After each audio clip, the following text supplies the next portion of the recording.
Bab ke-77, bab bersembahyang sunat di belakang perempuan.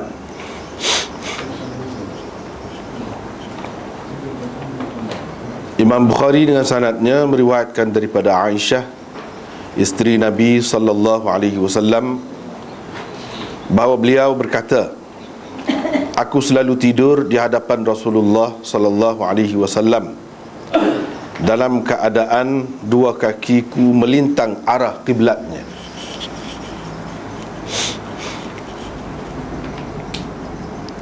Apabila hendak bersujud, baginda akan meramas aku, yakni meramas kakiku. Lalu aku melipat kedua belah kakiku.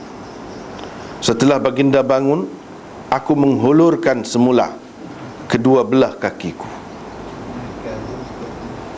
Aisyah berkata, rumah-rumah pada waktu itu tidak mempunyai lampu.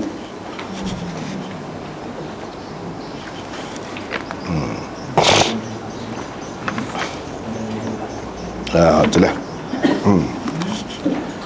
Jadi apa maksud Imam Bukhari buat tajuk baru ni? Selepas dia buat tajuk bab bersembahyang di belakang orang yang sedang tidur.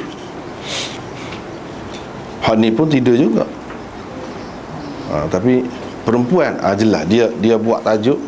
Hak sebenarnya pada ni hak lebih kurang hak tulah je. Lebih kurang hak tulah. Cuma dia ada beza sikit-sikit sebanyak dari segi lafaz riwayat itu. Kira-kiranya banyak kali lah berlaku. Banyak kali berlaku. Keadaan Nabi SAW bersembahyang dan dia tidur begitu. Banyak kali. Dia royak ke orang pun banyak kali juga. Sebab itu berbeza-beza lafaz dia. Berbeza-beza lafaz dia. Tetapi secara keseluruhannya kita dapat faham cara tidur dia tu, iaitu dengan melintah. Melintah. Kita kata ni katil. Dah, ni katil. Baru ni royak dah. Ni dia rapat dinding ni lah. Ni kiblat. Dia rapat dinding. Kalau tidak rapatnya kot ni lah. Jadi dia duduk tidur situ. Tidur situ tu kadang-kadang kita nampak macam atas katil. Kadang-kadang kita nampak tidak ada katil. Nampak lembek, tilam saja duduk situ. Dan kadang-kadang kita nampak Nabi SAW bersembahyang atas lembek tu. Mana di hujung kaki dia tu lah. Ni kaki kot ni. Kaki kot ni. Di hujung kaki. Kadang-kadang kita nampak Nabi SAW tu duduk sembahyang atas katil, tempat dia tidur. Supaya juga keadaannya dia sembahyang di hujung tu. Hujung katil tu sebelah kaki. Gitulah.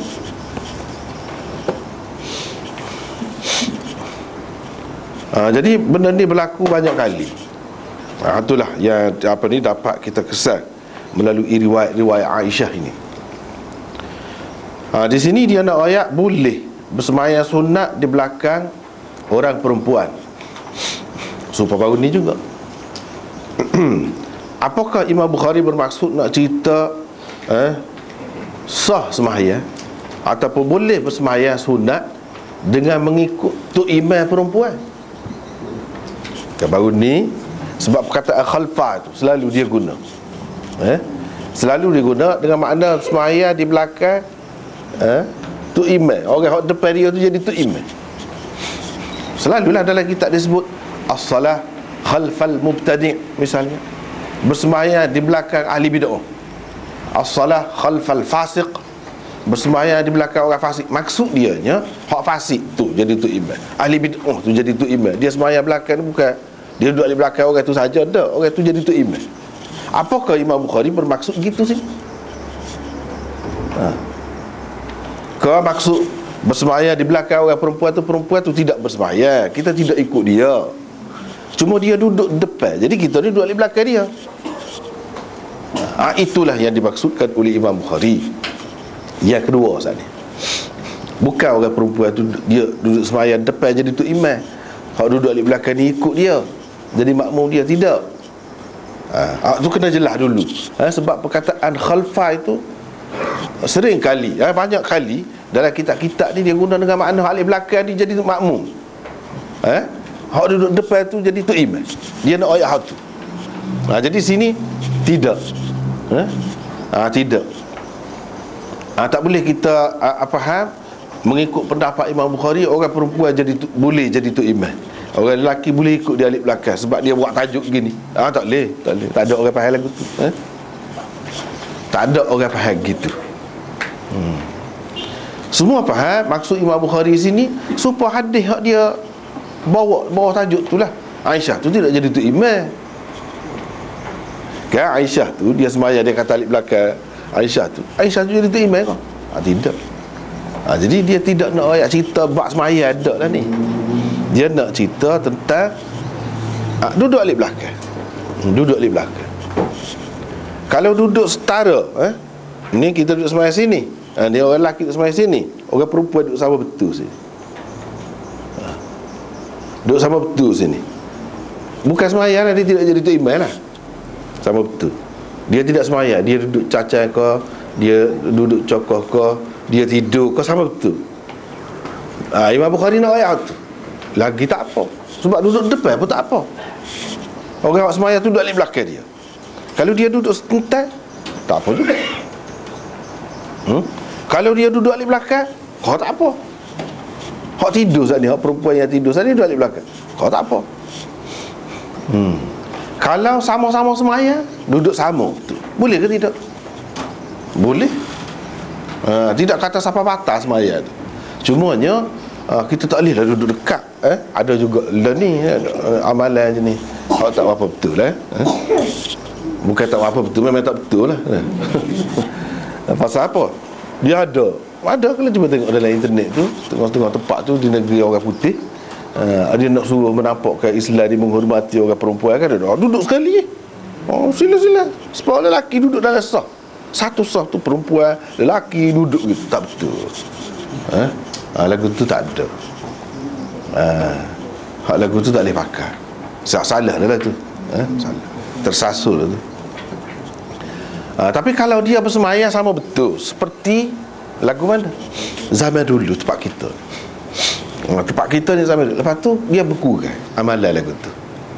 Ni kan dia belakang tu imam sama betul. Ni sebelah ni lelaki, sebelah ni perempuan. Lepas tu dia ada ikutlah lansir ke, tabir ke, skrin ke, apa-apa tak kira. Lagu tu mana sama lah. Mana orang lelaki dapat separuh saf pertama, orang perempuan dapat separuh saf pertama, dan begitulah juga dengan saf-saf lain, kedudukannya sama betul.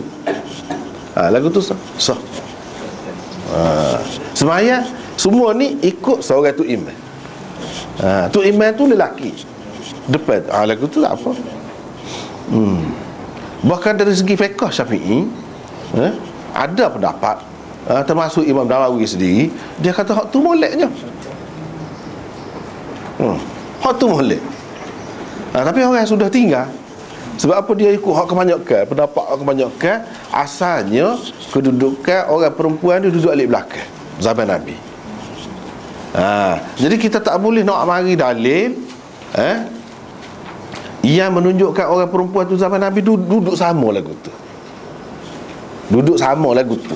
Tak boleh nak mari dalil. Bila tak boleh buat mari dalil, tak ada lah. Bila tak ada, kalau kita buat gitu tak molek lah. Hak moleknya orang perempuan tu duduk di belakang.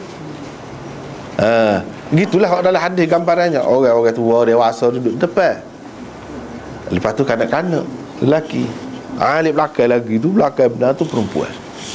Dan Nabi SAW kata sebaik-baik saf lelaki hak paling depan, seburuk-buruk saf perempuan hak paling depan. Okay? Maknanya hak mana tu? Hak mana? Hak sana lah, hak duduk di belakang sana. Kalau duduk sekali gitu, hak duduk sekali gitu, kalau makmum perempuan ni hak paling tak moleknya hak duduk depan tu. Hak ada di belakang kau molek. Tidak seperti lelaki. Jadi ramai orang faham gitu. Sebenarnya betul ke faham lagu tu? Itu benda. Kadang-kadang iyalah Tempat kita ni banyak dia guna fiqh, tapi kadang-kadang dia kalah. Tak boleh bertahan apabila dia orang buat mari hadis. Tetapi hak sebenarnya dia buat tu betul dah juga. Kurang fiqh, kurang tafaqquh sebenarnya. Hak lagu tu pun boleh juga. Dan hak Nabi SAW kata sebaik-baik seorang lelaki hak depan, seburuk-buruk sah perempuan hak depan sekali tu, itu ada keadaannya. Bukan untuk semua keadaan. Bukan untuk semua keadaan. Kalau lagu tu, sebab itulah ahli fiqh dia fikir, walaupun tak ada buat zaman Nabi, dia kata molek hak ni lagi moleknya. Sebab apa? Semua kedua-dua jenis ni, lelaki perempuannya dapat sah pertama sungguh. Dan tidak ada fitnah, tidak ada masalah. Hak zaman Nabi dia tak buat lagu tu sebab menimbulkan masalah. Menimbulkan masalah kerana puak-puak munafik ambil kesempatan. Lagu mana dia pergi ke masjid tu dia nak mengorak. Orang kita panggil mengorak lah kan. Supa je hak lelaki puan pun ada hak jahil, hak munafik, hak jahil, hak ulu, hak tak erti lah. Jadi keadaannya lagu mana sengaja dia pergi lewat tu nak duduk alik belakang. Bila duduk alik belakang tengah-tengah semaya, orang alik kan semaya dia kan. Dah orang tak cakap orang. Dah dia duduk takut celah alik belakang. Dia duduk takut dia. Hak nu pun lagu tu juga. Tengok gitu. Dongok kepala tu ke depan tu dah. Tu sebenarnya hak Nabi SAW kata tak boleh tu dia ada latar belakang. Bukan dalam semua keadaan. Bukan dalam semua keadaan. Jadi dalam keadaan misalnya kalau ada lansir ke, atau ada skrin ke, ada gapo, tak boleh nak buat gitu. Tak ada gapo lah. Hak sah pertama tu lah paling moleknya perempuan pun.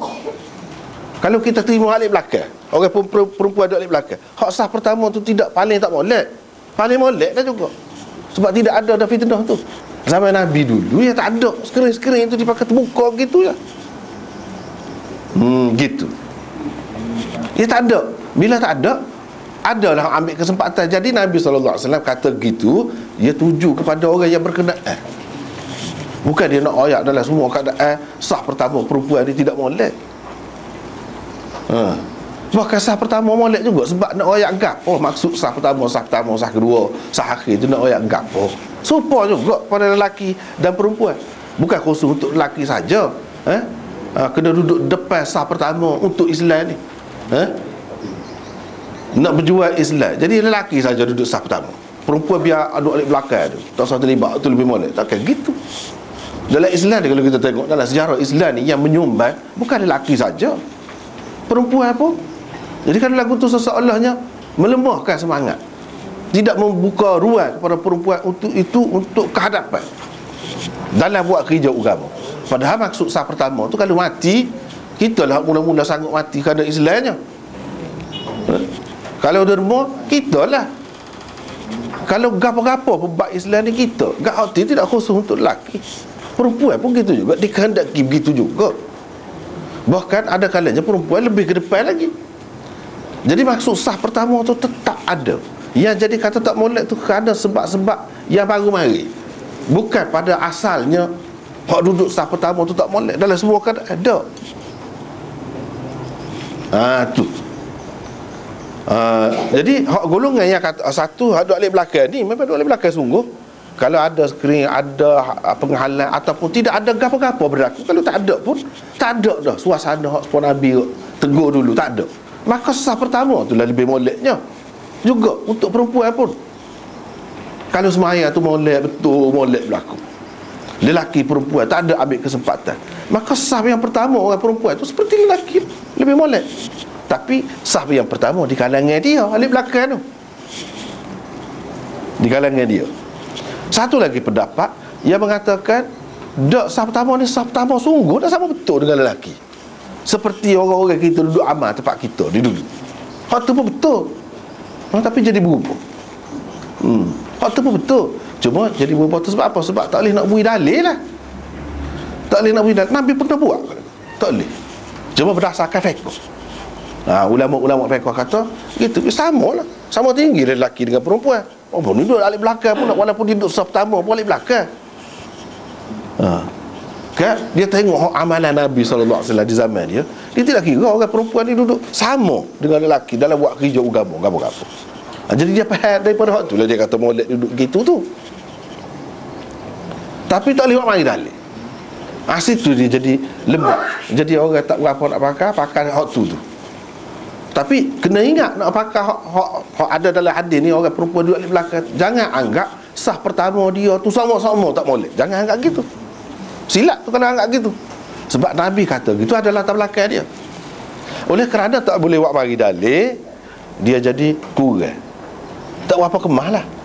Kita tak boleh kata sunnah. Itu benda je. Jadi hak amalan orang kita dulu tu sunnah dari segi zahirnya.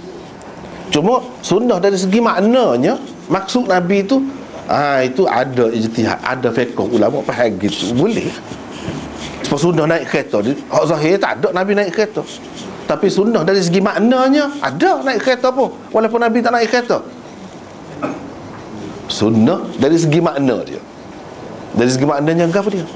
Naik kereta tu nak suruh siapa cepat lah. Selesa tidak penat kita. Gak naik unta, naik kuda pun lagu tu juga cara zaman itu. Maksud tu kan ada. Maksud nak siapa cepat, nak selesa, tidak penat. Sebab itulah Nabi pilih naik kuda, naik unta zaman itu. Hak tu maksud tu ada pada kereta, pada benda-benda lain pun. Jadi boleh juga kita kata sunnah dari sudut maknanya. Tapi dari sudut perbuatan tu zahir dia, kita tak boleh kata sunnah. Jadi serupa juga kat sembahyang kan, kalau duduk sama betul tak boleh kata sunnah. Hak sunnahnya duduk di belakang. Tapi sekarang tadi lah dia kena ingat. Serupa ni lah juga, serupa dengan orang hak kata ni masalah cukur janggut orang lelaki lah. Hak taruh janggut dengan hak cukur janggut. Hak taruh janggut, dia kata Nabi memang taruh janggut. Memang lagu tu Nabi buat. Hak kata apa dia tak apa, walaupun Nabi tak cukup pun kita boleh cukup. Itu benda. Sebab dia tidak kira benda ni termasuk dalam asas agama. Tidak termasuk dalam hak tu. Bukan penentu. Bukan semata-mata kerana janggut tu jadi lebih seseorang ni. Bukan kerana tu. Jadi dengan sebab itulah kita tengok dalam bahasa Syafi'i dia longgar, kita kata kendung. Terutamanya ulama-ulama zaman sekarang ni ramai lagi. Hak kata makna janggut ni, mana tidaklah sampai ke peringkat wajib, sampai dosa kalau cukup dah. Cuma lebih baik taruh tu. Tapi ada yang kata wajib. Sebab apa? Cuba demo royak. Nabi pernah ke tidak cukup sekali? Tak boleh royak. Sebab tadi tak boleh royak. Tak ada. Kalau benda ni harus, kata dia, sekurang-kurangnya Nabi buatlah sekali, menunjukkan harus. Kalau dia tidak nak buat semua pun, ini tak ada. Cuma je demo ni kata sebab tidak ada keperluan pada masa tu. Muka semua orang gitu tu. Tak pernah sabar dia kata. Sebab Nabi SAW ni dia mari nak ajar hukum kepada kita. Buatlah sekali supaya dia kecil sampai berdiri, dah banyak lagi lain-lain tu, untuk menunjukkan harus. Dia tidak buat. Sebab dia tidak buat tu, itulah orang kata tidak sunnah Nabi. Tak boleh kata sunnah Nabi. Kalau kata harus pun, kalau kata makruh, tidak sunnah Nabi, tertuduh. Tetapi adakah Nabi ni nak ukur nilai seseorang tu semata-mata atas janggut? Kalau lagu tu jadi kurang benar lah hamba-hamba umat dia ni, hak mana pasal tak berjanggut. Dah banyak benar hadis orang reka pula tu, setiap selai janggut tu malaikat duk gantung sama mana dah palsu lah. Jadi setengah-setengah bangsa tu tak ada janggut. Memang tak ada janggut. Dia jus setara mana pun dia nak kan tu. Ada 2-3 orang. Mana nak kan tu. Jadi adakah agama dia letak atas benda lagu tu nak lebih tidak lebih seseorang ni? Dah, agama tidak gitu. Dia atas amalan. Agama ni atas amalan, bukan atas benda-benda semula jadi lagu tu. Jadi dengan sebab itulah kata dia benda ni boleh. Sebab apa? Sebab ni dia termasuk di dalam masalah uruf, masalah tamadun, masalah gitu. Bukan masalah agama, asas agama. Lepas tu hak kata sunanul mursalin tu 10 perkara tu termasuklah taruh janggut gitu, dia jawab lah. Daripada tu jawab lah. Tu dia tidak sebut janggut saja. Dia kata kerak kuku. Banyak lagi hak lain-lain, cabut bulu ketiak dah. Hak tu tidak kita nak kira agama kau, asal agama kau tu. Dan banyak lagi lah kau sebut-sebut. Jadi semua yang disebut itu tidak melibatkan yang wajib belaka. Ada hak sunat. Hak dia sebut tu bukan wajib belaka. Jadi hak ni dia pun kedudukannya setara tu je. Tapi kita nak kata cukur janggut tu sunnah Nabi, tak boleh. Sebab dia tak ada cukur. Dia tak ada cukur. Tu masalah sebab tak adil lah. Masalah kita nak kata Nabi pernah kau sampai dia tu sekali buat orang perempuan ni sama dia letak tabir kau apa, tak ada. Dengan sebab itu kita tak boleh kata sunnah. Dari segi boleh buat ke tidak boleh buat, tu dari segi pekor lah. Supaya cukur janggut sajalah, pekor lah tu. Sebab dia fikir-fikir tengok benda ni tidak asah ni, tak boleh nak letak atas ni, tak boleh nak jadi paksi ni. Ni benda-benda lagu ni tak boleh. Jadi dia kata bolehlah hak tu dari segi harus kau makruh kau ikutlah, tapi tidaklah sampai ke peringkat wajib. Sampai ke peringkat wajib. Itu dia. Baiklah kita tengok ada nota 841 situ. Tujuan Bukhari mengadakan bab ini antara lainnya ialah untuk satu, menyatakan keharusan bersembahyang di belakang perempuan yang tidak sedang bersembahyang. Kalau sedang bersembahyang, tu tak molek lah, sekurang-kurangnya tak molek. Kalau kita ikut dia, tu tak boleh lah. Semua kata begitu. Tapi kalau tidak sembahyang, tidak tengah sembahyang perempuan tu, sama ada ia dalam keadaan duduk, berdiri atau tidur, tak jadi masalah. Tidak jadi makruh kita bersembahyang di belakang dia tu, tidak jadi makruh. Boleh. Kita tahu mana boleh. Nabi SAW buat bukan sekali. Tu. Lepas tu Aisyah tu duduk tidur. Tidur ni lebih berat lagi kalau nak kira daripada duduk. Kalau duduk tu nampaklah juga orang rupa duduk sembahyang, terkawal nampaknya, ataupun berdiri. Ni duduk tidur. Yang kedua, menolak secara halus pendapat ulama yang mengatakan makruh bersembahyang di belakang perempuan. Bagaimana kita akan menghukum makruh kalau Nabi SAW sendiri selalu melakukannya? Tak boleh kata makruh kalau Nabi buat sokmo. Tak boleh kata makruh. Hak makruh ni kita boleh kata makruh kalau benda tu ada hadis ke, ada dalil jugalah kiranya yang melarangnya, tapi Nabi ada buat. Walaupun tidak banyak kali, sekali pun, 2 kali, tak apalah. Lagu tu boleh kita kata makruh. Tetapi kepada Nabi tidak makruh juga. Kepada kita buat benda lagu tu tak boleh pahala. Pada Nabi boleh pahala juga. Tidak makruh dengan makna supaya kita tu. Ni Nabi SAW buat sama. Jadi bila buat sama, kita tak boleh kata makruh. Apalagi kalau kita nak kata haram. Tak boleh kata haram, tak boleh kata makruh. Lepas tu ada ulama kata makruh, Imam Bukhari nak tolak tu lah. Dia nak menyatakan tak setuju, tapi cara dia tu halus. Cara dia tu halus. Sebab Imam Bukhari ni dia orang bergaluh. Orang bergaluh, dia tidak main kasar dia. Kalau dia nak hukum orang, dia kata fihi nazar, gitu ya. Fihi nazar dia tu berat dah tu. Kalau orang lain dia kata fihi nazar saja, ringan. Nampak ringan. Kalau orang lain kata gitu, orang anggap ringan, tapi sebenarnya orang tahu istilah dia. Fihi nazar tu makna berat dah tu orang tu. Tapi dia jenis bergalu. Bergalu pun orang tahu juga siapa maksud juga bergalu. Siapa maksud juga. Sebab apa orang cerdik duduk baca alik belakang ni, maksud dia gini ni kata. Maksud dia gini. Maksudnya nak kritik lah orang-orang yang mengatakan makruh. Macam mana seseolah dia kata demo nak kata makruh kalau Nabi duduk buat sama? Tak boleh lah gitu. Lepas tu kita kata boleh jadi Nabi buat sekali. Tak, banyak kali. Sebab apa? Cerita tu tak serupa. Kalau peristiwa yang sama sekali serupa, ni tidak serupa. Dan boleh berlaku banyak kali tu munasabah juga. Moga Nabi SAW dia sembahyang sama. Dan moga bini dia Aisyah ni munasabah lah kalau banyak kali berlaku pun. Dan berlaku ketika tidur, memang waktu malam orang tidur pun. Jadi tidak pelik kalau berlaku banyak kali. Yang ketiga, menghilangkan kekeliruan yang timbul di kalangan orang ramai yang menganggap sembahyang seseorang terpotong atau terputus atau terjejas oleh melintasnya orang perempuan, anjing dan keledai di hadapannya. Kekeliruan itu timbul kerana salah faham mereka terhadap hadis Rasulullah sallallahu alaihi wasallam.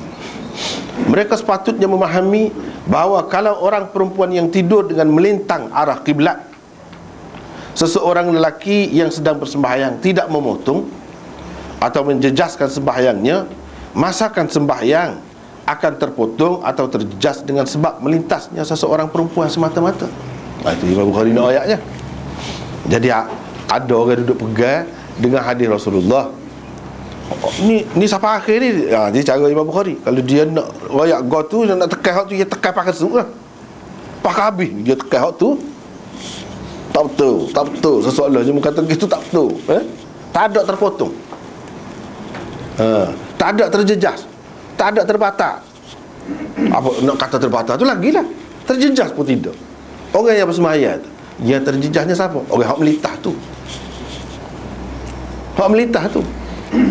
Kan sebelum pada ni dia ada dah kan berapa kali dah, berapa bab dah. Daripada awal lagi duduk tekan. Mana tidak terjejas. Sebab ada hadis yang kata kalau litas sekali separuh.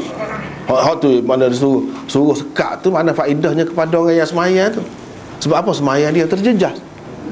Dengan sebab orang melintas, sekali litas separuh sembahyang dia tu terpotong. Mana kalau dua kali melintas, habislah.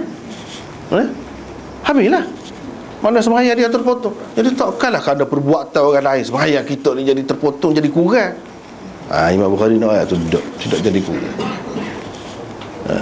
Dapat kau melitah ni lah sekali gitu. Ni tidur lama mana ni tidur duduk depan.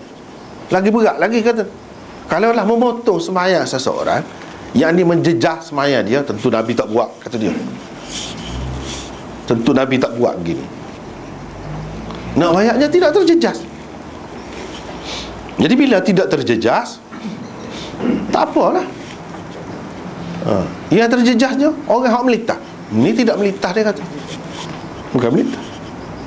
Hak tak boleh. Dia dah pergi atas tu. Hak maksud hadis tak melitah. Kalau tidur, duduk diam, duduk senyap situ, duduk cokor tu, tidak termasuk dalam bab melitah. Tak termasuk dalam hak dosa besar tu, tak termasuk dalam hak tu. Hak dosa besar tu melitah. Apa yang kita kata? Kita duduk letak atas melitah saja tu dah. Duduk gini lagilah berat kita kata lama. Kita tak boleh pakai akal kita. Nabi royak gitu, Nabi buat gitu. Dia buat gitu tu lah. Kalau nak kira akal, melitah tu pun tak boleh dah. Tidur melitah gitu tu lagilah tak boleh. Itulah dia buat. Kalau dia buat, kita tak boleh kata lah. Jadi Imam Bukhari fahamnya melitah pun tidak menjejaskan sembahyang. Yang menjejaskan, yang terjejaskan siapa dia? Hak melitah tu. Tak kira lelaki, tidak kira perempuan. Hak ni, apakah dia lelaki tak terjejah? Kalau lelaki tak terjejah, apa dosa dia berat gitu semua tu? Hak melitah tu. Jadi ini tidak khusus dengan perempuan. Kamu nak letak atas perempuan tak kena. Tu dia nak ayatnya. Aisyah nak ayak faham orang ni. Jadi anggap perempuan ni sesuatu yang tidak baik lah. Macam bawa sia, bawa maja, aku kata menyebabkan semaya orang jadi kurang. Dok, kata dia. Supaya tolak lelaki perempuan. Kalau buat melintah, bukan perempuan saja, lelaki pun tak boleh. Jadi sama kalau perempuan dengan lelaki sama. Kalau nak kata apa ni, lelaki saja tidur boleh. Dok, perempuan ni tidur ni Aisyah ni. Dia nak ayatnya, kalau tidur, kalau duduk tak apa. Bahkan seperti yang kita sudah sebut dah sebelum pada ni, mengikut setengah-setengah ulamanya, duduk depan tu jadi suterah pula kepada hak semaya. Jadi kau molek, bukan tak molek. Duduk tu ataupun berdiri kita duduk caca. Dia duduk sembahyang, kita duduk caca depan dia, menghadap kita pun menghadap kiblat jugalah. Bukan menghadap dia. Kalau menghadap dia lah ke mana? Ada debat baru ni. Menghadap dia pun tak apa. Imam Bukhari kata, lepas tu tidak nampak macam sembah. Tak, kita tidak niat sembah. Kita sembahyang lagu tu kan. Ada orang, tak ada orang pun kita buat lagu tu. Siapa masa sujud, kita sujud. Asalkan hati kita tu tidak niat nak sujud dia. Kalau niat sujud dia, tidak nanti dalam sembahyang, luar sembahyang pun tak boleh, dia kata. Dia letak situ. Orang lain kata tak molek. Kenapa duduk caca depan menghadap muka gini. Dia buat debat. Tak molek. Kan nak suka, kan tu nak suka dah. Kita pun jadi nak suka juga di belakang ni dah. Hak sembahyang ni. Tu tak cara, tu cerita lain kat tu. Biar tu suka dulu, kata. Biar tu suka dulu. Imam Bukhari tak say lagu tu. Dia nak jelas. Biar tu suka dulu. Ada juga orang yang sembahyang ni tak ada suka, nak suka tak ada apa molek-molek sembahyang. Apa kita nak kan? Jadi apakah kita nak kata sembahyang dia terjejas? Tak boleh. Dia sebab tu dia buat dah tajuk dulu. Kalau mengganggu, maknanya kalau tidak mengganggu tak apa. Lelaki perempuan tak kira. Lepas tu orang kata kalau perempuan, apa yang Nabi sebut perempuan tu? Kira-kiranya perempuan dia lebih mengganggu lelaki lah. Begitu juga sebaliknya. Kalau perempuan sembahyang, lelaki duduk lalu depan dia, lebih mengganggu lah. Imam Bukhari kata kalau mengganggu. Kalau tidak mengganggu, sebab Nabi tidak mengganggu ni tidak khusus dengan Nabi saja. Kalau orang lain tidak terganggu, apanya? Tak ada lah makruh tu. Yang ada apa dia? Harus, boleh. Boleh. Tapi adakah termasuk dalam sunnah molek kalau buat lagu ni? Ada juga. Tidak. Itu sebab tidak semestinya hak Nabi buat tu makna kita sepatutnya pilih, cari buat. Tak semesti. Jangan faham molek tu. Bukan kita nak maya, bukan Nabi buat gini kita panggil dia tidur sini dah. Tidur. Bukan kita nak ikut sunnah kan Nabi dia maya. Bini dia tidur terletak sombong depan dia dah. Kita nak ikut sunnah. Bukan sunnah lagu tu. Bukan. Kalau kebetulan kebetulan dia duduk tidur situ, bilik kita speak, kita tak segilai, boleh lah sekadar tu ya. Bukan maksud Nabi buat tidak semestinya. Walaupun Nabi buat pun tak mesti kita kena pilih cara lagu tu itu yang terbaik untuk kita. Dah tak mesti. Itu dia benda setengah-setengah orang dia ingat kalau Nabi buat kau tu molek tu. Ada kala dia buat tu kerana keadaan, bukan oyak. Hak itulah yang terbaik, terpilih, cara yang terpilih. Tidak. Jadi makna tak payahlah kita lepas pada ni dah mana tahu dah ni, tak payahlah mana erat bini apa dah. Tidurlah kata dia. Tidak lagu tu. Tu tak faham tu, tak faham tu. Sebab itulah dalam imam pak, hak tidak imam pak, Imam Bukhari, imam-imam lain pun tak ada siapa faham. Dah Nabi pergi tawaf Kaabah tu dia naik unta. Tak ada siapa kata dah Nabi naik unta masa tawaf tu jadi molek kita naik unta lah. Adalah orang hak nak menyewa pula dekat-dekat tu kan. Nabi sebab duduk patah ke mana-mana tempat kelok tu ada hak eret naik kuda tu dah. Boleh pitih dia. Hak ni pun akan jadi gitu. Mana ada? Tak ada. Sebab apa? Sebab faham. Faham molek walaupun Nabi buat bukan sebagai sunnah yang perlu diikuti. Itu ada sebab lain. Kita hak tu kena faham, hak tu yang nak ngaji sangat tu. Nak ngaji sangat tu benda-benda gini. Kalau tak ngaji kita tengok zahir gitu ada buat gitu kan. Tak boleh. Ada kalanya salah. Betul dah Nabi buat, memang betul lagu tu. Dia bukan buat seorang dengan sahabat dia ramai apa. Tapi salah kita ikut. Lagu mana? Dia pergi pakai pedal tu. Dia naik kuda dia tidak naik kereta kebab. Dia tidak pakai kereta kebab, jet penjual ke apa tak ada. Lepas dia kali parik tu, kita kena tengok begini. Dia kali parik tu setiap kali pergi kali parik kau dalam keadaan perlu baru dia kali. Dalam keadaan perlu. Bukan setiap kali pergi tu kali parik. Kalau setiap kali pergi tu kali parik, barulah kita boleh kata dia sunnah, kena ikut lagu ni. Mana ada lagu tu? Jadi hak ni bergantung kepada keadaan. Zaman tu orang kafir pun guna tu, kita pun guna tu. Tak ada, orang tak kenal lagi bedil ke apa ni. Orang tak kenal lagi masa tu. Jadi kita kena sesuaikan dengan zaman. Hak ni tak termasuk dalam sunnah, hak kena ikut. Ramai orang tak faham benda-benda gini kan. Sebab kadang-kadang memang mengelirukan. Memang mengelirukan. Kadang-kadang hak ni termasuk dalam sunnah pula, hak ni tak termasuk dalam sunnah. Jadi hak mana sunnahnya dah? Makan roti tu, hak tu tidak sunnah, hak kena ikut lah, tak ada kelebihan. Hak tu tak seharusnya lah kita makan nasi pun sama hidup dah. Tak ada kurang kita dengan sebab kita makan nasi, tak aja makan roti katakanlah. Ada juga orang tu memang dia tak boleh makan roti. Ada juga dia makan nasi saja. Ikut tak apa, tak ada jadi lebih kurang kerana tu. Tapi cara makan baca bismillah, tu sungguh. Tu sunnah. Sunnah yang boleh kena ikut lah. Tu makan dengan tangan kanan, tidak ikut kiri kanan gitu. Tu sunnah. Tapi kalau semata-mata makan roti, makan buah tamak, itu memang makanan dia lah. Tak ada kena-mengena dengan kita. Cuma kalau bulan puasa tu, dia ada sebut hadis tu, ada sebut. Waktu tu kita kata sunnah. Sekadar tu je. Bukan mesti juga. Bukan mesti. Dia ada. Kita ni kena tengok tu. Kena tengok benda tu setara mana. Benda tu setara mana.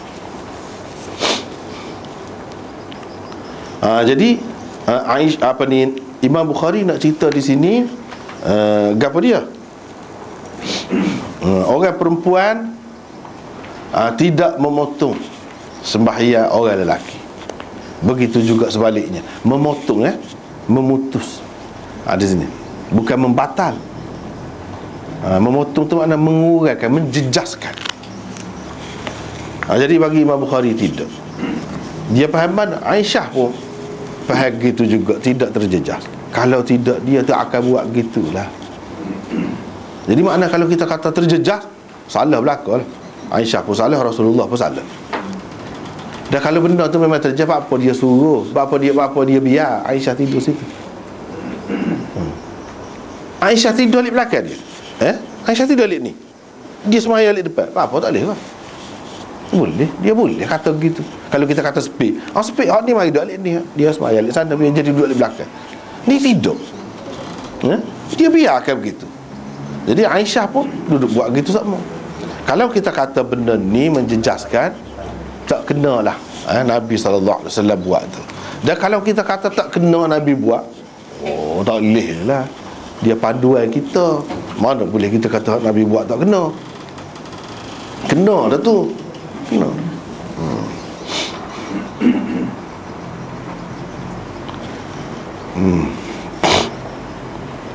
Yang keempat, menentukan jenis sembahyang yang dikerjakan oleh Rasulullah di belakang mana? Aisyah itu. Adakah ia sembahyang fardu atau sembahyang sunat? Jawab Bukhari, ia adalah sembahyang sunat. Bagaimana Bukhari dapat menentukan sembahyang itu sembahyang sunat? Jawabnya, ialah berdasarkan kebiasaan dan arahan Rasulullah sallallahu alaihi wasallam sendiri. Kebiasaan baginda adalah menunaikan sembahyang fardu secara berjamaah di masjid. Sembahyang sunat pula dikerjakan baginda di rumah. Apa yang dilakukan oleh Rasulullah sallallahu alaihi wasallam itu sesuai dengan sabdanya yang diriwayatkan oleh Zaid bin Thabit ini.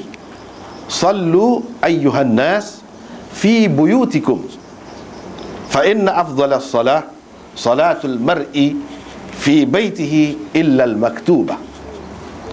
Bermaksud, bersembahyanglah kamu wahai umatku di rumah-rumahmu. Jadi kita sembah, apa ni kita terjemah, ayyuhan nas, wahai orang, wahai manusia, dengan umatku.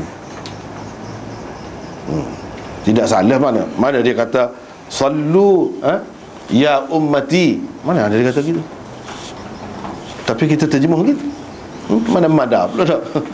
Tak, tidak mana-mana. Memang ada kaedahnya. Selalu dalam bahasa Arab, dalam Quran, dalam hadis banyak benar guna gini. Dia sebut umum, tetapi yang dimaksudkan tidak umum, khusus.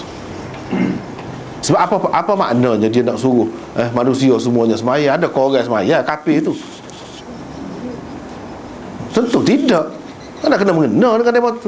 Hak akal semayanya ummatul ijabah, bukan ummatul dakwah. Umat manusia hak terima seruan dia, orang Islam lah. Jadi arahan ini kepada mereka, tak ada kena mengena dengan manusia sekaliannya. Dengan sebab itu kita kata, wahai umatku, di rumah-rumahmu sembahyang. Kerana sebaik-baik sembahyang ialah sembahyang seseorang di rumahnya. Hak tu hak paling molek. Kecuali sembahyang fardu, hak tu hak lebih molek, di masjid ke ataupun di tempat-tempat lain, tidak di masjid pun, dengan berjemaah. Adapun sembahyang sunat, hak moleknya di rumah. Jadi Nabi SAW bila dia ajar gitu, dia kata gitu, dia pun buat lagu tu lah. Takkan dia ajar lagu tu, dia buat lagu lain. Jadi sebab itulah Imam Bukhari buat ni bab sembahyang sunat di belakang orang perempuan. Padahal adalah hadis, tak ada ayat sembahyang sunat. Dia faham. Itu fiqh dia. Dia faham. Ni sembahyang mana? Di rumah. Dah di rumah, takkan sembahyang fardu. Sembahyang fardu dia sembahyang di masjid sama, berjemaah. Jadi hak ni malam-malam ni, acak kali ni, hak ni sembahyang sunat. Cuba perhati dalam hadis ni tak ada sebut Nabi sembahyang gapo. Tak ada sebut. Tapi Imam Bukhari dia pandai. Dia buat dalam tajuk sembahyang sunat. Bukan dia nak ayat di sini sembahyang fardu tak leh. Belakang apa ni, alif belakang perempuan sembahyang fardu tak leh. Tak. Dia nak ceritanya, kalau sembahyang sunat boleh, sembahyang fardu pun boleh lah. Yang pentingnya mengganggu ke tidak. Kalau tidak terganggu, sembahyang fardu pun boleh tidak terganggu juga. Tidak kata kalau sembahyang fardu mesti terganggu. Sebab gini, sebab Imam Ahmad kata makruh kalau sembahyang fardu. Hak buat ni, hak Nabi dia kata sembahyang sunat, hak ni tidak makruh. Kita tak boleh kata makruh, mungkin Nabi buat. Tapi Nabi pernah ke tidak sembahyang fardu buat gini? Dia payahlah nak buka dalil. Jadi dia kata tu makruh. Imam Bukhari nak tolak tu guru dia tu lah, Imam Ahmad tu. Dia tak setuju tu. Kalau sembahyang sunat boleh, sembahyang fardu pun boleh lah. Kita ambil air sembahyang. Air sembahyang tu boleh buat sembahyang sunat? Boleh. Dah kalau boleh buat sembahyang sunat, boleh juga buat sembahyang fardu. Buat apanya? Gitulah. Hak ni pun gitu. Jadi air sembahyang tu bukan untuk sembahyang sunat suku, untuk sembahyang fardu suku dah. Kalau dah boleh untuk kita buat sembahyang sunat dengan air sembahyang tu, sembahyang fardu pun boleh juga. Supaya juga sini kata dia. Apa kita beza-bezanya? Hak masalah Nabi SAW tidak sembahyang fardu tu, alik belakang perempuan tu, dah muka dia sembahyang masjid sama. Mana ada peluang dia nak sembahyang ni alik belakang bini dia tu sembahyang fardu. Kita kata ketika sakit, dalam ketika sakit dia tidak panggil pisah, panggil suruh bini dia duduk depan bapaknya. Ketika sakit tu jarang-jarang. Ni cerita malam ni, sembahyang fardu ni 5 waktu ni tidak malam sama. Jadi tak ada keperluan. Tak ada keperluan pun tidak semesti. Bila tak ada buat tu mana tak boleh. Itulah kita kata tadi, ulama pegang tu. Nabi tidak pernah cukur janggut. Tidak semesti Nabi tidak pernah buat tu tak boleh. Dia pergi situ. Supaya juga ni Nabi tak pernah buat, jadi tak boleh lah. Tak boleh kita kata gitu. Tengok atas benda setara mana. Sebab apa? Kalau kita faham gitu, kenapa kita jadi suka baik kepada ulama-ulama. Ni pendapat gini, walaupun dia buat tu Nabi tak aja buat, jadi suka baik. Sebab apa? Sama kaedah dia. Sebab apa Nabi tidak sembahyang fardu di rumah dia, alik belakang bini dia? Dah tidak ada keperluan. Bukan tak ada peluang tu, duduk sembahyang fardu di masjid sama dengan berjemaah sama. Jadi sembahyang sunat ni tak kira sembahyang gapo pun, hak lebih moleknya ialah sembahyang di rumah. Sembahyang di masjid tak boleh? Boleh juga. Raya sani hak lebih afdal. Lebih afdal. Bukan tak boleh, hak lebih afdal. Terutamanya kalau kita jadi gini, kalau kepada kita, itulah kelemahan kita kan. Kalau kita kelip pakai dok lah. Kalau aku tu baik semaya di masjid, semaya juga. kurang afdal pun maya juga, dapat juga. Ni balik tak boleh langsung, dengan harapan nak afdal balik saja. Apa gitu. Kalau Rasulullah sallallahu alaihi wasallam memang dia balik semaya. Lepas semaya Jumaat, kalau lepas semaya kau dia balik semaya di rumah. Kalau kita boleh buat lagu tu moleklah. Molek. Takut-takut kelik tu dok pakai dok. Batal air semaya kau ada.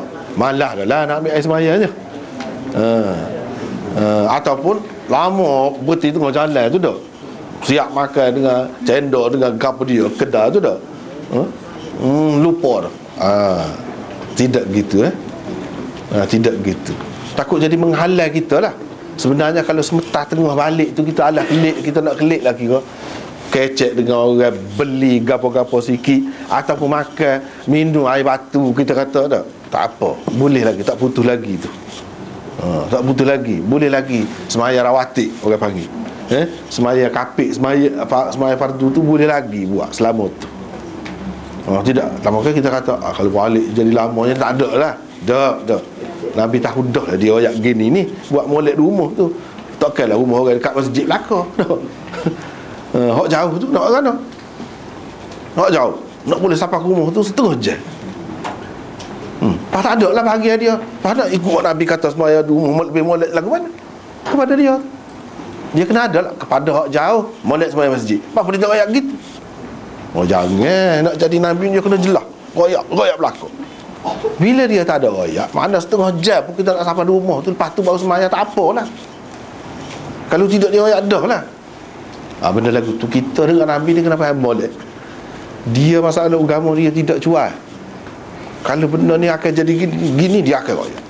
Kalau tidak tu kita faham boleh lagi lah. Gitu.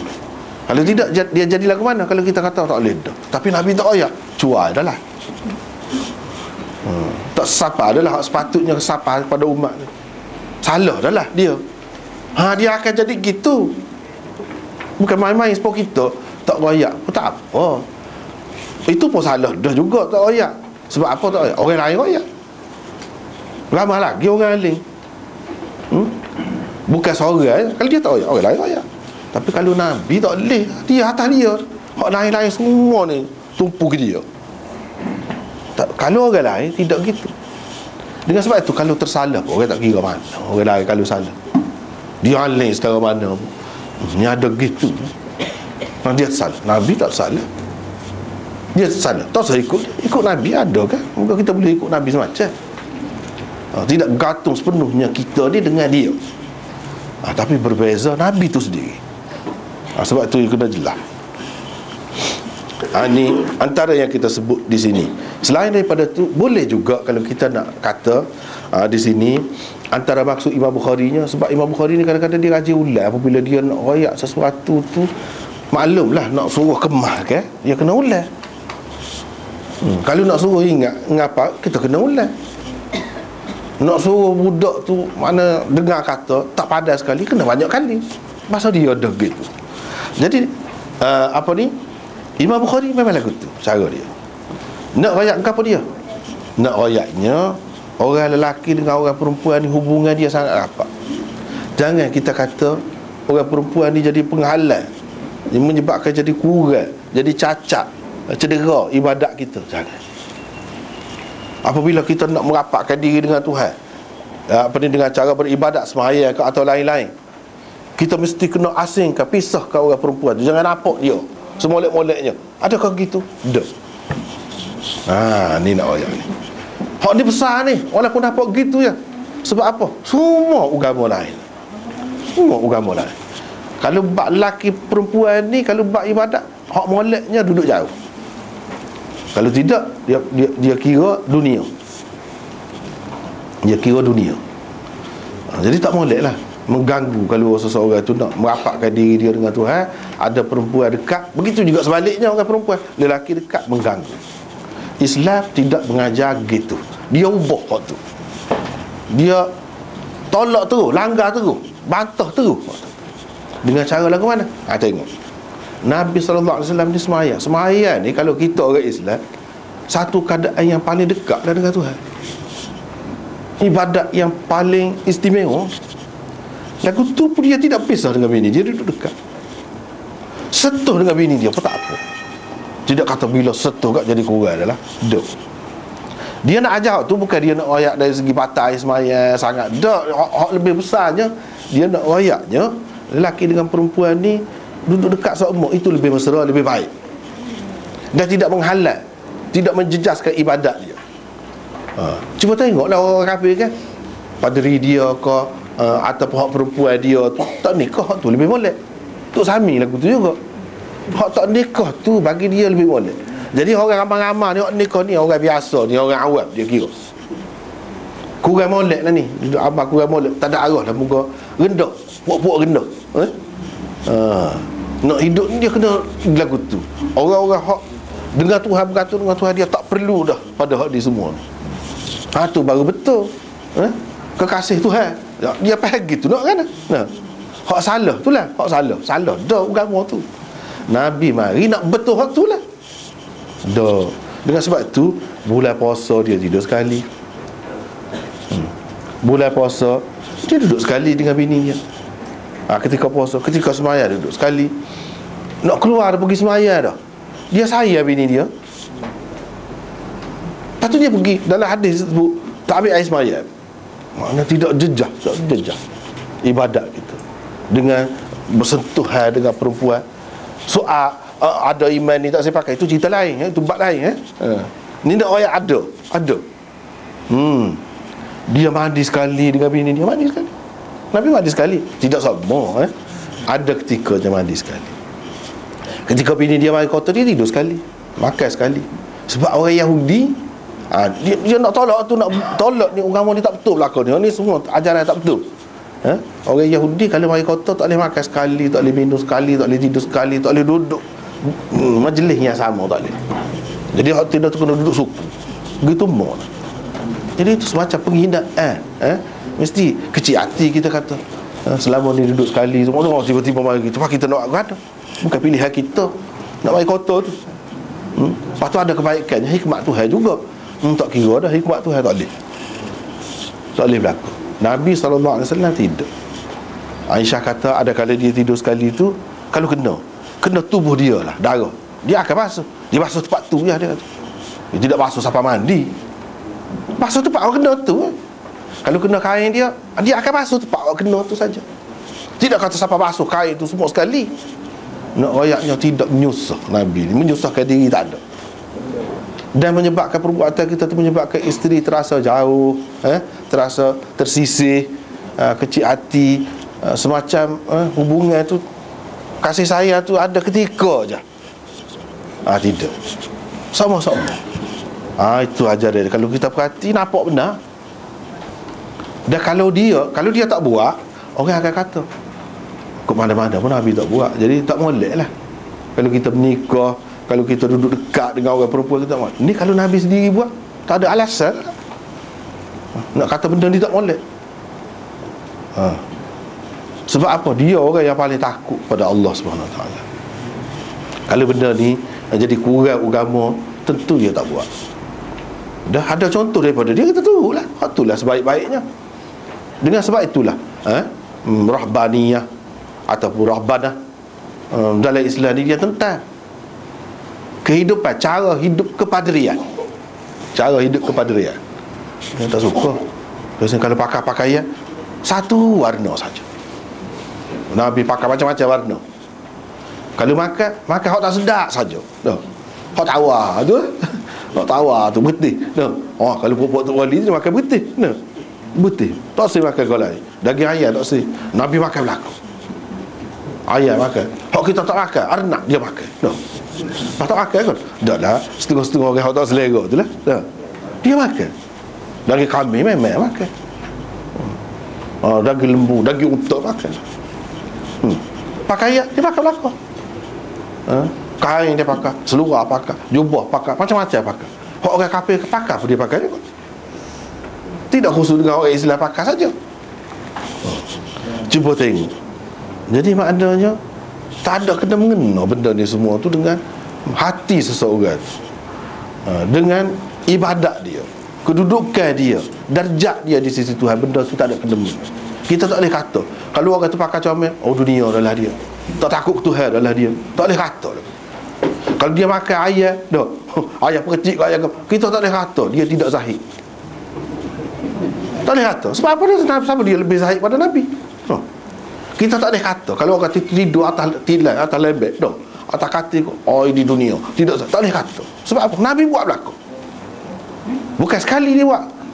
Boleh katakan kebanyakannya gitu. Apa? Tak zahid mana? Siapa dia lebih zahid? Tak boleh kita lagu tu.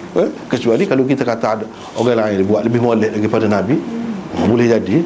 Kalau lagu tu rusak dah tu. Rusak dah tu, mengucap molek dah.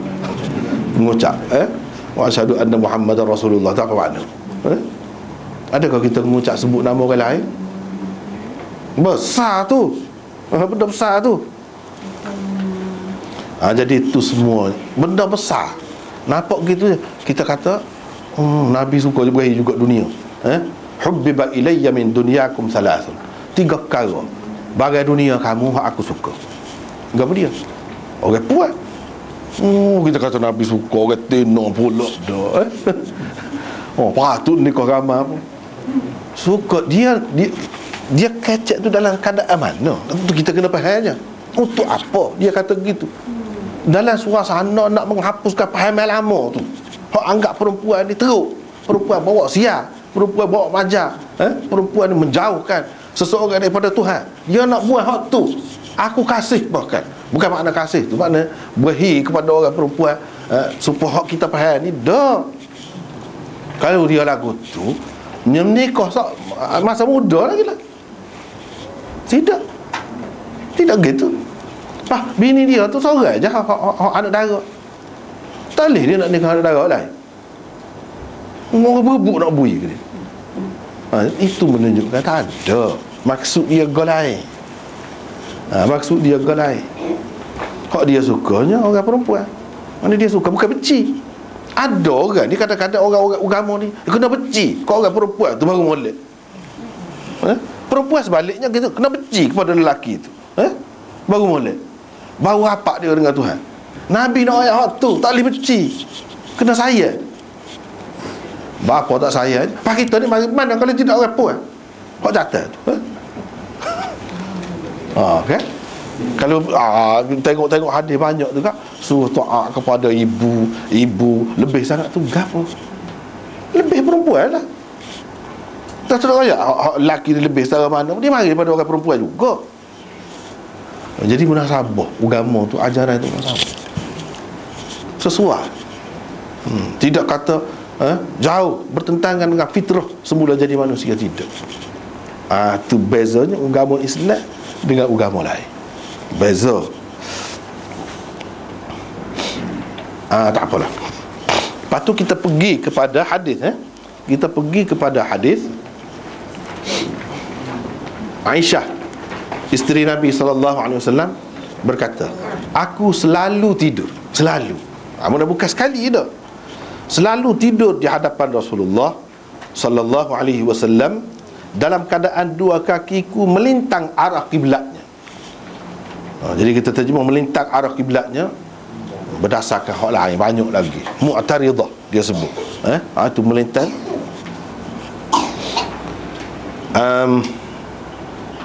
Apabila hendak bersujud, baginda akan meramas kakiku ataupun mengisyaratkan, sentuh kaki aku. Itu apa di situ ada nota 842. Kenyataan Aisyah ini, ni kita faham mula ni. Inilah bendanya. Orang-orang kadang-kadang dia kata, kita nak ikut lagu tu, duk biasa je, muda lagi. Kalau sentuh kat batal lah semuanya. Sentuh suami isteri, lelaki perempuan, batal lah semuanya. Tengok sini tengok sini.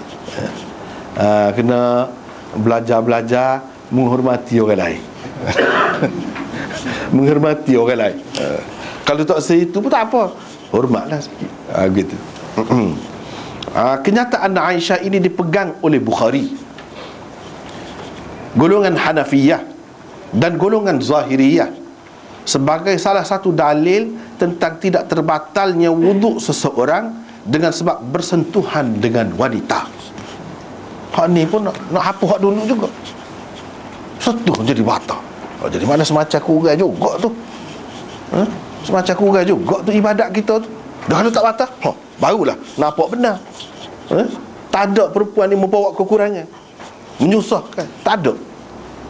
Mana lebih molek kita kata. Ni lebih molek je kalau nak kira. Saya akan kata ni lebih molek. Ikut dia mana kata ke mana pun dah. Tak apa, boleh belakang nak kata ke mana-mana pun dah. Ni lebih molek sebab je memudahkan. Dan tidak nampak perempuan tu. Kalau lah tak boleh, tu tak ada royak suruh rapat dah. Suruh mesra. Nak mesra lagu mana kalau kena duduk jauh? Nah, setuh pun tak boleh. Kurang-kurang dalam sembahyang. Jadi mana kena pisah, jaga juga benar tu. Nyusah lah. Ni dia biasa, tak ada anggap benda tu besar pun. Kalau benda tu memang batas tu, Nabi tak buat lah. Ni buat semua. Lepas tu dia setuh. Cuba kita tengok ni. Golongan Syafi'iyah dan Hanabilah. Syafi'iyah ni orang-orang mazhab Syafi'i lah. Hanabilah ni orang-orang dalam mazhab Ahmad bin Hanbal, Hanbali kita tu. Mazhab Ahmad lah. Tidak mahu menerimanya. Tak saya terima hadis ni. Pas jadi anti hadis lah. Tu anti hadis tu lagu lain. Anti hadis tu lagu lain. Lepas tu hadis sahih tak saya pakai. Itu cerita lain. Bak tarjih. Bak tarjih. Tak saya terima ni. Kata mereka ada kemungkinan Nabi SAW menyentuh Aisyah dalam keadaan berlapik. Ada kemungkinan. Ya dia mau kata setuh tu mana setuh tidak berlapik lalu dia Muhammad. Boleh jadi berlapik kata dia. Keadaan rumah yang tidak berlampu pada ketika itu jatuh itu sebutir juga sepatutnya membuatkan Rasulullah SAW bersikap lebih cermat. Sekiranya bersentuhan kulit dengan wanita benar-benar membatalkan wudu. Sebabnya ialah baginda ketika itu sedang bersembahyang dan isterinya Aisyah pula sedang tidur. Orang tidur mana dia tahu ke mana-mana kan. Lepas tu kita nak kata dia berlapik, dia gapo ni. Orang tidur manalah dia nak perasan terselok sikit kau. Kau kita kata orang tidur ni mesti dia pakai stocking. Kalau kita kata dia mesti pakai stocking. Pakai stocking ni ketika sejuk mesti sejuk nak sabar. No. Pada hari Arab tu mesti sejuk sama kau. Musim panas takkan nak pakai stocking. Nak kemudian dia tidur pakai stocking. Mana saja. Lepas tu kita kata dah gelap. Dah gelap tu ya kita kata hak tu lah kau kuat menyokong kata tak batal je. Kalau kata batal gelap mungkin tersentuh dah terbatal. Nabi jaga dah lah. Ni duduk semua situ macam. Patutnya dijaga lah. Kalau memang batal. Ni dia anggap tidak batal. Sebab tu duduk semua situ tak apa pun. Sebab kita kata bila? Minggu lepas kalau katakanlah seseorang tu semaya 8 rakaat. Dia nak apa? Buat salat akhir. Tidak 2 rakaat satu salat, 2 rakaat satu salat. Dia nak semaya 8 rakaat tu 8 tu dia buat salat sekali. Boleh? Katakanlah Nabi SAW semaya lagu tu dekat akhir tu dia setuh dah. Jadi hak 8 rakaat baca banyak mana tu lagu mana? Dah. Kena semaya mula. Kenyayung lagu tu dah. Tak pernah sabar tu. Nabi SAW semaya dia baca panjang, lama.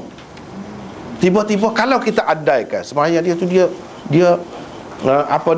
akhir sekali. Dia mau diberi salat. Walaupun dalam hadis dia ada kata salatul lail mathna.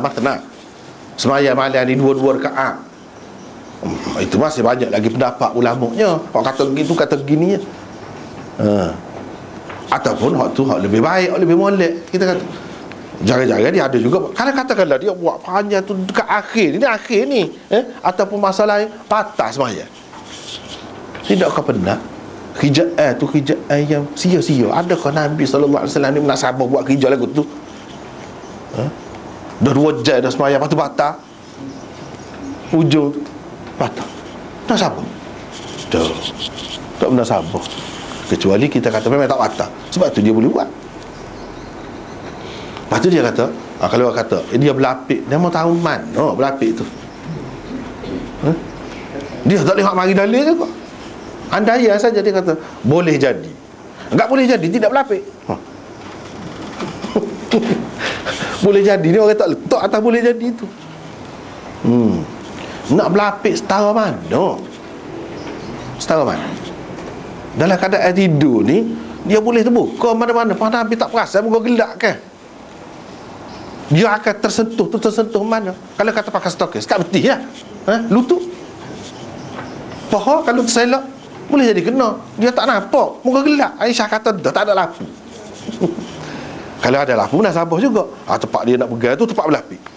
Tempat dia nak sentuh tu, dia nak sentuh tu, nak suruh lipat kaki tu, hak tu berlapik. Nak sabar juga. Tidak. Hak ni lah dalih hak kemahnya.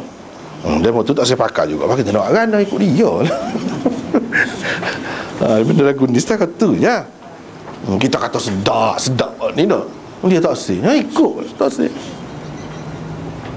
Habis geng dah kita. Hak ni lauk dia sedap benar ni dah.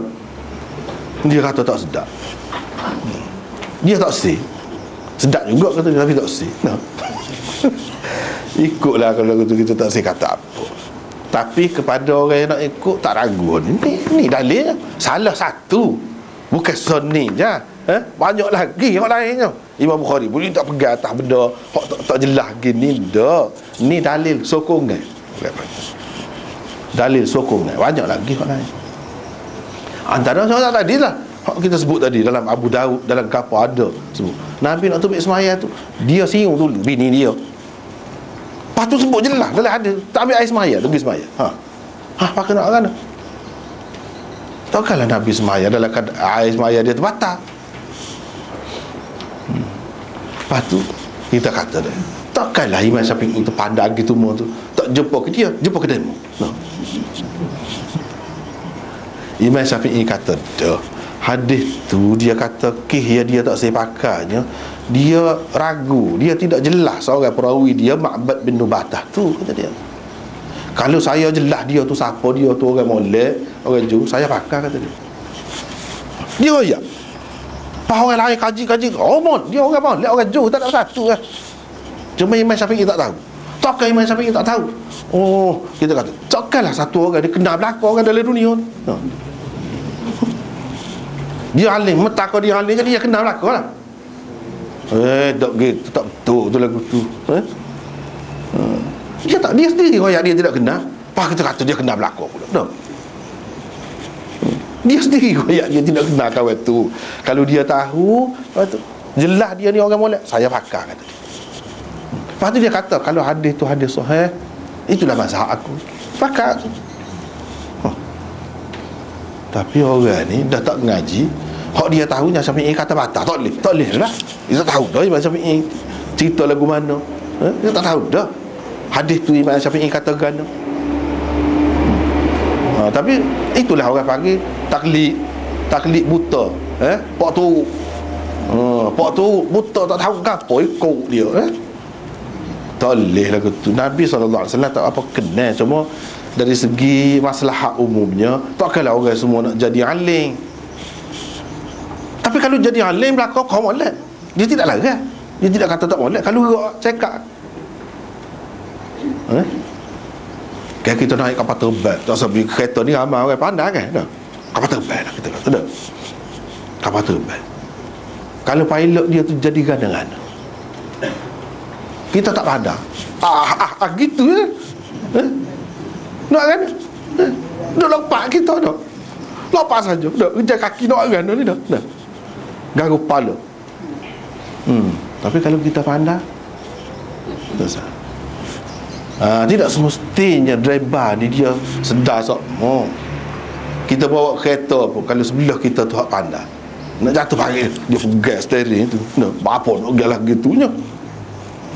Gitulah banding. Tapi kita kena pandai. Tak pandai awak kerah dengan driver, kau jatuh parit lagu tu. Driver dia tahulah ni nak lari kogon ni, nak lari kogon ni. Kita tu apa lebih-lebihnya pula. Kalau kita pandai tak apa, kalau kita tak pandai jangan tebal. Buat menyusah, ganggu tu orang panggil tu. Sikit-sikit nak pegang steering, sikit-sikit nak pegang steering dah. Demo lah jadi driver kalau kita. Tapi kalau pandai Molek. Tak kesan dia, kita tahu ceritanya. Dia royak dah gitu. Kita orang kata dah. Duk pakai hak skala. Dah lah, tak lah.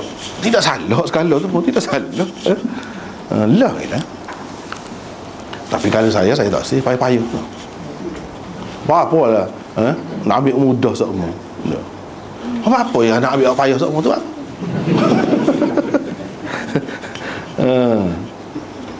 Nabi sendiri dah kata, ma khuyira Rasulullah sallallahu alaihi wasallam baina amrain illa ikhtara aisarahuma. Tidak diberi pilihan kepada Rasulullah antara dua perkara, dua keadaan. Hak ni boleh, hak ni boleh. Dia akan pilih hak lebih mudah. Pasal lah kalau kita ikut Rasulullah dah tu. Ikut lebih mudah. Hak ni lebih mudah. Hak lebih memang kau kata kau payah. Tak ada orang kata kau payah ni kalau ikut lagu ni kau mudah ni. Cuma Imam Malik sebenarnya juga, cuma dia kata kalau ada nafsu tak boleh batal sembahyang. Dia letak atas hak tu. Kalau tak ada nafsu setuh kita tak suruh kau satu tak khabar, setuh. Ni tak khabar ni betul lah setuh ni tak tahu dah. Batal juga. Imam Malik kata kalau lagu tu tak batal. Dia kata batal-batal ni kalau ada nafsu. Baru batal. Baru batal. Demo tu apa ya kata kalau setuh budak batal. Orang Syafi'i batal. Dia tak batal. Apa? Tidak orang Tino juga. Budak. Taklah dia bahal tu. Sebab tu ya kita kata takkan budak tu ada nafsu. Sebab tak ada nafsu dia tak batal. Orang tua hak setuh dengan dia pun tak ada suruh apa-apa. Budak tu pun tak ada suruh apa-apa. Dia buat gitu. Ni Imam Bukhari gapo ni dok. Semua bukan budak, orang tua, bini, tidak bini, orang kafir, orang Islam, setuh tak batal. Lelaki dengan perempuan setuh tak batal. Ikut dia siapa? Ada nafsu, kau tak ada nafsu, tak batal. Cerita lain hak tu. Kan senang. Senang. Kalau tidak kan banyaklah susah kan? Hak jadi doktor. Nak periksa ni nak cek ni. Nak cek mesti setuh kan. Kalau dia nak hak ke apa ni pelanggan dia pesakit dia tu tino saja. Nak jadi lady doktor dah. Waduh apa-apanya bukalah. Orang lelaki pun nak ambil manfaat juga daripada kepandaian dia tu kan. Jadi nak jamuh tangga tak boleh. Kalau jamuh saat ni ada yang batal lah sembahyang dah. Ambil sembahyang pula bukan molek ke ada kita ni berada dalam air sembahyang ni molek. Setuh sama. Hak tidak jadi doktor tu boleh kira kan? Hak jadi doktor ataupun hak kadang-kadang gitu, cuba fikir. Lagu mana lah dia nak ada dalam air sembahyang sama. Sedangkan itu ada dalam air sembahyang tu lebih. Tak ada lah kelebihan tu dia tak akan dapat. Susah dia nak dapat. Apalah kerja aku ni jadi susah. Kerja aku ni jadi susah nak mengamalkan agama. Tak dapat kelebihan agama raya. Apa? Kalau lagu tu molek tak usah jadi doktor lah, jadi gol lah. Sebab orang kita dulu lah, dia duduk kata orang ngapa Quran ni tak boleh kalau dia terlupa. Kalau dia terlupa Tuhan marah, masuk neraka. Sebab tu orang kita dulu ramai tak sing ngapa Quran. Mari hok kemudian dia pula kata dok tu hadis dia setara mana kan? Orang baru dah terbuka fikiran. Pakat ngapa hok kata tak boleh terlupa tu kalau sengaja. Memang awak tak cara. Tengok pun tak erti dah nak baca. Asalnya apa? Hok lagu tu tak boleh. Hok lagu tu tak boleh. Tapi kalau kita terlupa dengan kelemahan kita sebagai manusia, dah jadi tua, tak ada nak baca semua sebab dulu cerita lain hok tu. Kadang-kadang kita bawa agama ni menyebabkan jadi orang takut. Orang tak say dapat kelebihan hok dalam agama tak takut. Itulah benda. Cuma kita fikir, kita tak fikir sampai situ. Kita duduk kira batal. Fikir kita hok duduk di rumah seorang. Tak apalah. Agama ni bukan untuk duduk di rumah, suri rumah saja. Orang perempuan macam-macam lagi kadang dia lagu mana? Lagu mana dia dapat kelebihan. Tapi kalau kita kata tak batal, selesai. Memang dia ada sembahyang lagi. Setuh dah saat ni, setuh pun tak batal. Tetap dia dapat kelebihan, ada air sembahyang. Kan? Molek. Tapi kita kadang-kadang tak ada. Usah kau orang ramai ni, hak ngaji pun tak ada kadang-kadang dah. Hak ngaji pun tak ada. Dia tak fikir benda hak dia ikut tu untungnya, ruginya siapa. Baik buruknya setara tu tak ada nak mikir. Sibuk duk mengaji, sibuk duk menego, sibuk macam-macam. Tak ada. Hak ngaji pun tak jejak. Lepas bila masyarakat nak terbuka kalau lagu tu? Semua fikir. Dia tak fikir sampai situ tu. Dia fikir untuk seorang dua. Benda ni kita kena fikir untuk semua. Muka agama ni untuk semua orang. Untuk semua orang. Sebab tu saya kata dia lebih baik. Tapi dia nak kata baik juga tu biar, tak apa. Tu biarlah pilihan masing-masing. Bukan benda ni benda khilaf. Bukan mesti ikut lagu ni, nak ikut lagu tu pun tak apa. Tapi nak nanti terima lah kesusahan tu. Tu je lah kita boleh royak. Kesusahan tadi.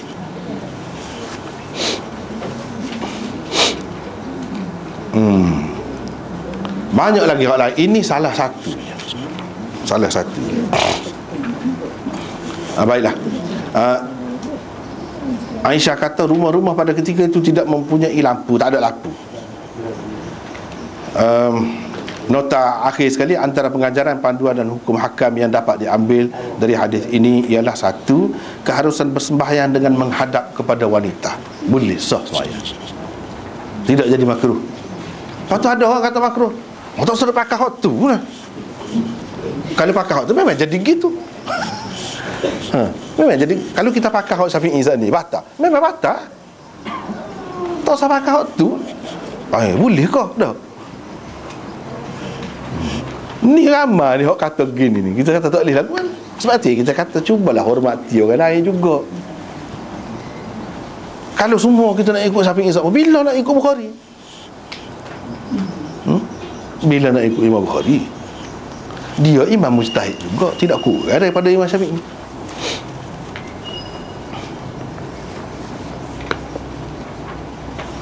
Jadi boleh Yang kedua, keharusan bersembahyang dengan menghadap kepada wanita yang sedang tidur. Kalau duduk tengah tidur boleh juga. Tidak kata dia sedar saja. Apa yang kata beza tu? Sebab dalam keadaan tidur dia macam-macam boleh berlaku. Macam-macam boleh berlaku. Saat ni lah, setelah Nabi SAW bangun, dia tak khabar kamu duduk tidur, dia hola pula kaki. Hola kaki tu mungkin dalam keadaan lagu tu boleh terdedah aurat, boleh gapo, boleh berlaku. Tak apa. Tapi sebab kata tadi lah, bukan nak suruh hajak bini, suruh perbah dia pergi tidur depan kita nak sembahyang ni. Tak ada siapa suruh lagu tu.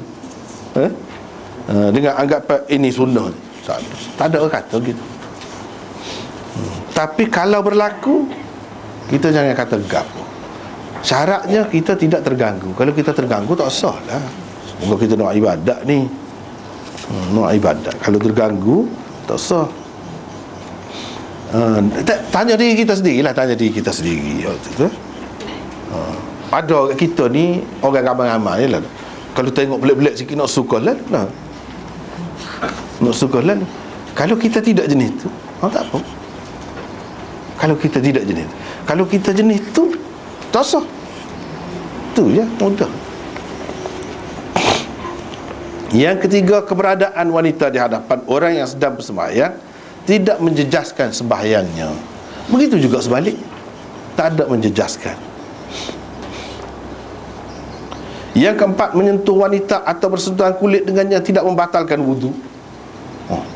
Lepas tu kita kata, tengok tulis ni tidak mengikut mazhab Syafi'i. Memang apa? Dah kita tulis cara ke Bukhari ni kan, royak hak dia lah, apa nak royak orang lain. Royak hak dia lah ni. Yang kelima, bersembahyang di dalam gelap tidak makruh. Kalau makruh, mungkin tak ada lampu kan, gelap lah maknanya. Nabi sembahyang sokmo. Benda makruh ni Nabi tak buat sokmo, menunjukkan tidak makruh. Betul. Ada sebab apa? Ada juga orang kata sembahyang dalam gelap ni makruh. Iyalah, kalau rumah kita tu banyak sangat cicak. Tapi cicak ni kalau gelap dia tak lari, dia cerah pun ada. Kalau banyak sangat takut kena tahi cicak kan, itu lain lah. Kalau dalam keadaan terpelihara, tak ada gapo-gapo, tak ada apa. Tak ada gapo. Tidak makruh. Yang keenam, keelokan mengerjakan sembahyang malam. Sebab tu Nabi buat sono. Memang molek. Buat sembahyang malam ni molek. Sembahyang malam nak termasuk dalam sembahyang malam ni kan dia sembahyang tahajud. Tu sembahyang malam kan. Sembahyang witir, tu sembahyang malam kan. Dan kalau bulan puasa sembahyang tarawih, ya boleh berlaku. Sembahyang malam. Mengerjakan sembahyang malam. Tapi dalam istilah kitab-kitab hadis, kalau kata sembahyang malam ni maksud dia sembahyang tahajud. Hak tu tertutup sembahyang malam. Adapun sembahyang tarawih tu dia tidak panggil qiyamul lail, dia panggil qiyam Ramadan. Qiyam Ramadan itu beza dia.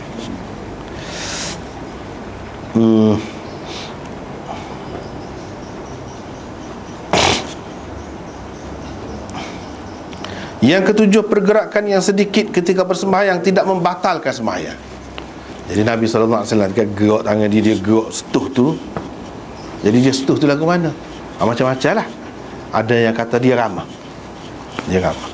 Kalau setuh gini sikit lah tau, tak khabar kan duduk tidur no.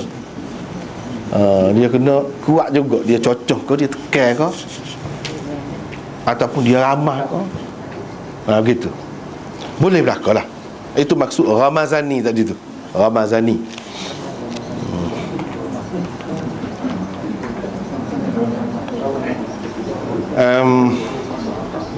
Pergerakan sedikit itu termasuk dalam pergerakan yang sedikit lagi. Cocok, ramah, itu pergerakan yang sedikit lagi. Jadi serupa juga kalau kita sembahyang kita garu, itu pergerakan sedikit. Jangan garu banyak kali. Sudahlah. Kalau kita sembahyang hak molek kalau nak jaga hak moleknya, misalkan ni garu putus jari. Banyak tak apa. 10 kali, 20 kali tak apa. Orang tidak panggil perbuatan banyak tu kalau sah. Mazhab Syafi'i pun dia tidak kata banyak. Tapi banyak dia lagu mana? Ni semua. Sekali, 2 kali. Kalau berterusan, kalau berhenti sebentar, begitu sekali pun tak apa, tidak banyak lagi. Ni banyak ni. Gitu. Lagu tu baru banyak. Ingat molek sikit yang kita royak tu dah. Nak ikut Syafi'i kena faham molek. Cakap Syafi'i.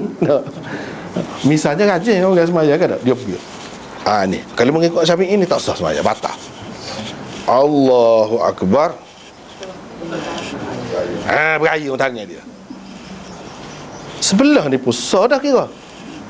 2 belah 2. 3 kali dia 3 kali. Anggota besar dia panggil. Ni anggota kecil. Anggota besar ni, tangan ni besar ni. 3 kali berturut-turut. Lama tu orang buat lagu tu.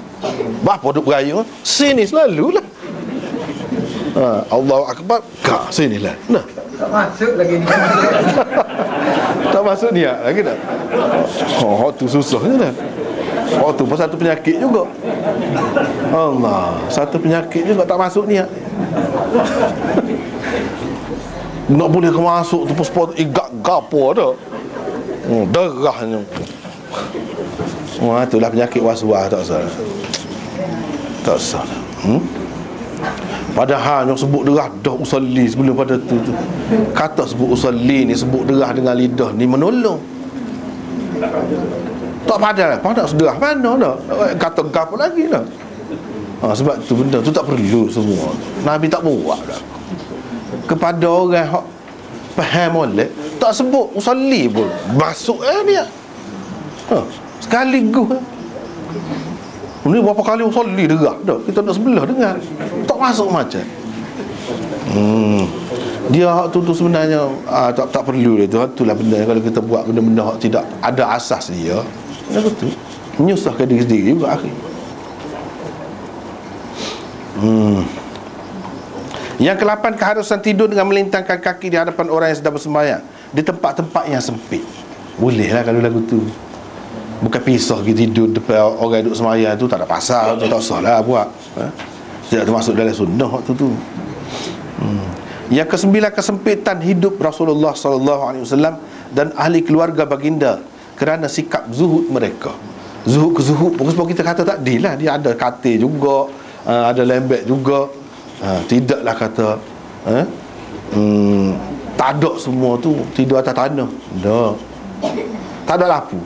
Tak ada lapu. Orang lain tak ada lapu juga. Cuma dia tu siapa? Dia ketua.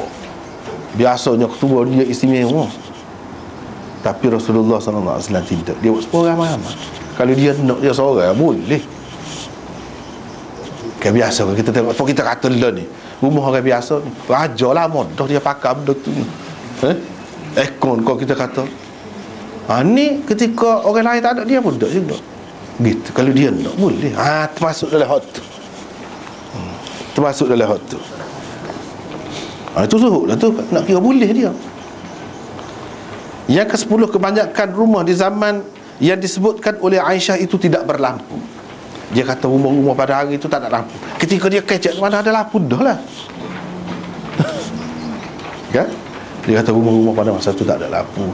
Mana kemajuan yang dicapai oleh sahabat-sahabat selepas Rasulullah tu, majulah.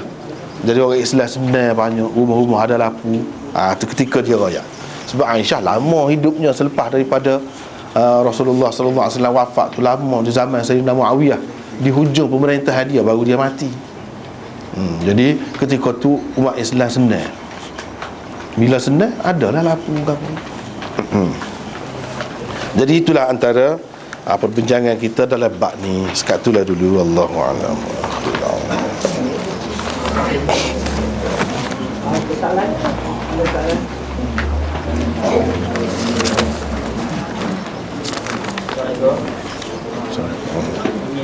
Kepastian hadis anda baca tidak senarai hadis mawdu'. Antaranya adalah awal ma yuhasabul 'abdu yawm al-qiyamah salatan. Salatu khairukum bi ahli wa ana khairukum bi ahli.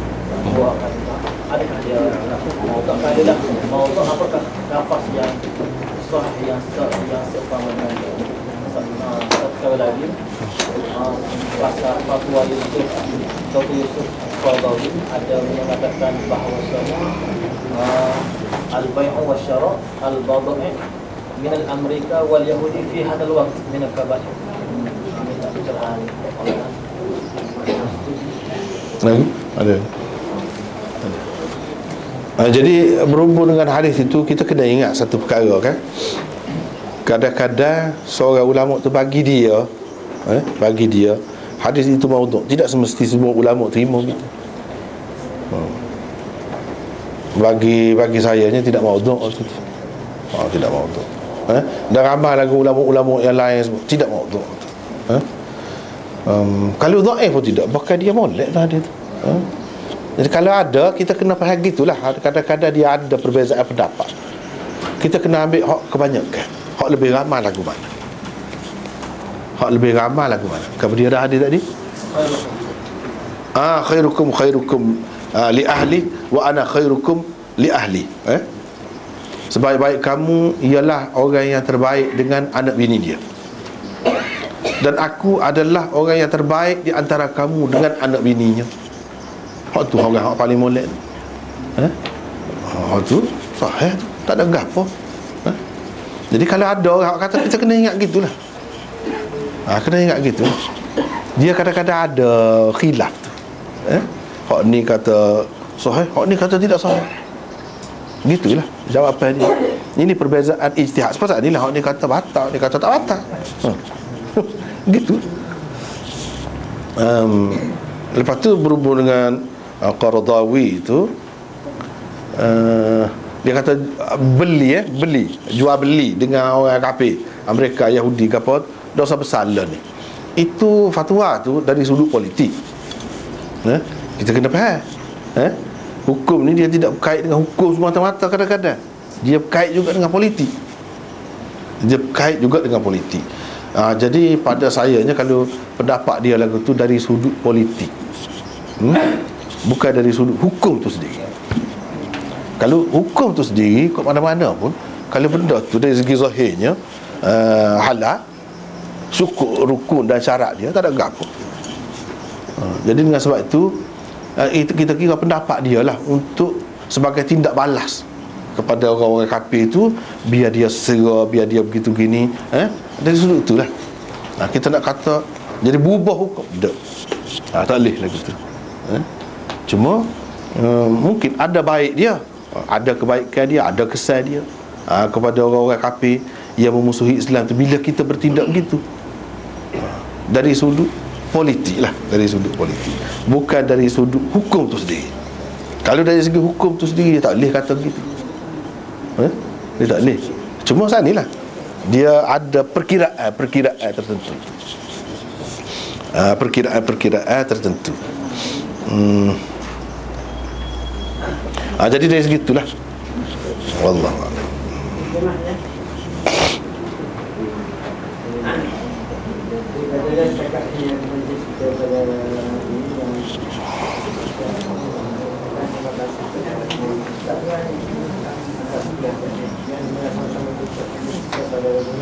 Yang